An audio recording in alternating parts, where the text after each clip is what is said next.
ज्यांनी चूक केली असेल त्यांना भोगावं लागेल. नाही, मी या संदर्भामध्ये सविस्तर पत्रकार परिषद आज घेतली. खरातांच्या बद्दलची जी संपूर्ण घटना आहे ही अतिशय घृणास्पद आणि निंदनीय आहे.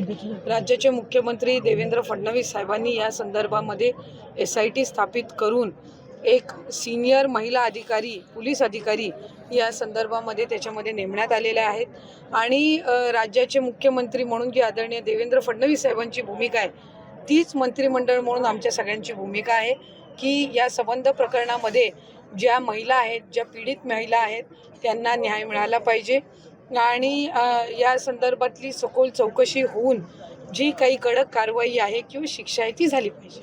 खरं तर ज्या दिवशी सुनेत्रा काकी राष्ट्रीय अध्यक्ष झाल्या त्याच दिवशी आदरणीय प्रफुल्ल पटेल साहेब असतील आणि तटकरे साहेब असतील या दोघांच्या सुद्धा नेमणुका झाल्यात.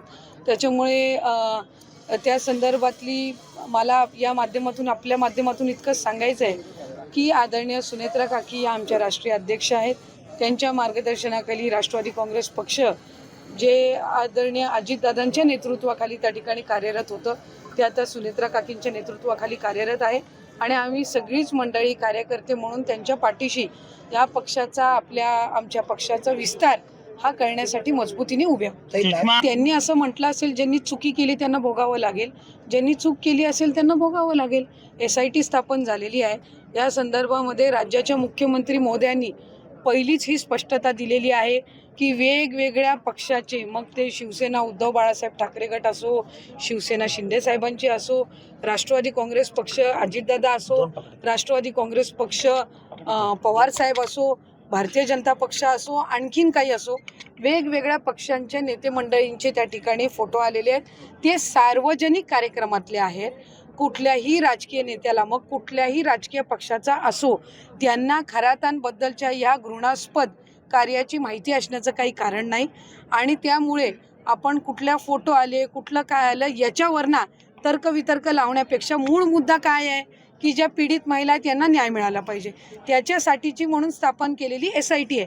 त्याच्यामुळे विषयांतर होण्यापेक्षा सर्व राजकीय पक्षाच्या नेत्यांना हा मिळालेला एक धडा आहे की आपण कोणाकडेही कुठल्याही पद्धतीनं, मग भविष्य असो, कोणाकडं काही कन्सल्टेशन असो, कोणाकडे सार्वजनिक कार्यक्रमामध्ये असो, भेटत असताना किती जबाबदारीने आपण सगळ्यांनी भेटावं हे खरातांच्या या संबंध प्रकरणातून सर्व राजकीय मंडळींना मिळालेला धडा आहे.